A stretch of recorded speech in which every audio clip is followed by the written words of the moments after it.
রাজধানী বনানী কাঁচা বাজারের পাশে একটি বহুতল ভবনে আগুন লেগেছে। এই মুহূর্তে সেখানে আছেন আমাদের সহকর্মী ইমতিয়াজ সনি। সরাসরি যুক্ত হচ্ছি তার সাথে।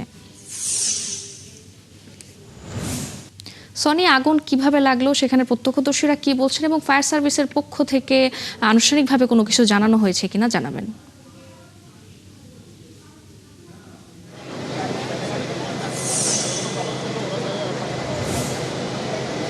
ফারজানা, আসলে এখন এই বনানী 12 নম্বর রোডের 44 নম্বর ভবন, আর যেটা ডেল ভিস্টা ভবন সেন্টার নামে পরিচিত, এটা আসলে আজ সন্ধ্যা 7:30টায় যে আগুনের সূত্রপাত ঘটে সেটা কিন্তু এখন অনেকটাই নিয়ন্ত্রণে বলে আমাদেরকে ফায়ার সার্ভিস সূত্র থেকে জানিয়েছেন। তবে এখনও পুরোপুরি নির্বাপন হয়নি, সেটাও তারা আমাদেরকে জানিয়েছেন।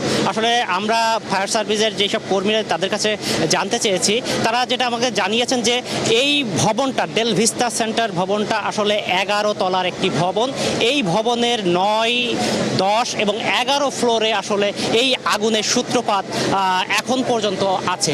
এর মধ্যে কোন ফ্লোর থেকে আসলে আগুনের মূল সূত্রপাত সেটা কিন্তু এখনো পর্যন্ত শনাক্ত করা যায়নি। তবে তাদের সাথে কথা বলে আমরা যেটা জেনেছি যে এই 3টা ফ্লোরে আসলে কাপড়ের শোরুম জাতীয় কিছু একটা এখানে ছিল, অর্থাৎ এখানে কাপড়ের কয়েকটা শোরুম, সেখান থেকেই সম্ভবত আগুনের সূত্রপাত হয়েছে বলে তারা আমাদেরকে জানিয়েছেন। তবে এখন পর্যন্ত আমরা এই আগুনের ঘটনায় ফায়ার সার্ভিস থেকে পাওয়া তথ্য অনুযায়ী এখন পর্যন্ত 6টি ইউনিট কিন্তু এখানে আগুন নির্বাপনের জন্য কাজ করে যাচ্ছে।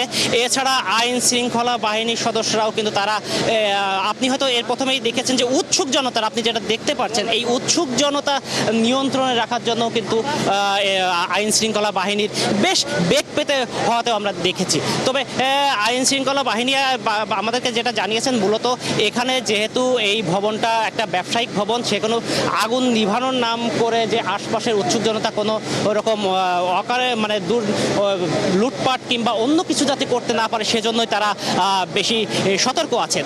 তো আমরা যেটা ফায়ার সার্ভিসের সাথে কথা বলে যেটা জেনেছি যে তারা আমাদেরকে যেটা জানিয়েছেন যে এই ভবনটা একটা আধুনিক নির্মাণ শৈলী ভবন, অর্থাৎ গ্লাস দিয়ে কাঁচ দিয়ে ঘেরা ভবনের অধিকাংশটাই আসলে কাঁচ দিয়ে নিয়ন্ত্রিত করা, জানলা দরজা সব, এবং সেন্ট্রাল এসি, যার কারণে আগুনের সূত্রপাত হওয়ার পরে কিন্তু এই আগুনের ধোঁয়াটা আসলে বাইরে বের হতে পারেনি, এবং যার কারণে পুরো ধোঁয়ায় আচ্ছন্ন হওয়া থাকার কারণে আমরা দেখেছি বেশ কয়েকজন ফায়ার সার্ভিসের কর্মীরাও আসলে অসুস্থ হয়ে গেছে।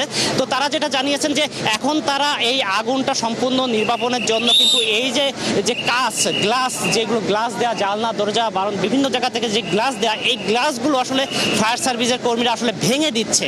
কারণ এই গ্লাসটা ভেঙে দেওয়ার পরে আসলে মূলত সেখান থেকে যে ধোঁয়াটা, যেই ধোঁয়াটা বের হতে করার পর কিন্তু আসলে ফায়ার সার্ভিস কর্মীরা পূর্ণদমে সেখানে আগুন পূর্ণ নিয়ন্ত্রণে আনার আর সর্বাত্মক চেষ্টা করবে। তবে তারা আমাদেরকে জানিয়েছেন যে আসলে আগুনটা এখন আর ছড়িয়ে পড়ার সেই অবস্থাতে নাই যেটা প্রথম দিকে ছিল আগুন। আমরাও এখন দেখেছি যে ভবনের আশপাশে কোথাও আগুন দেখা যাচ্ছে না, তবে ধোঁয়া উঠতে দেখা যাচ্ছে।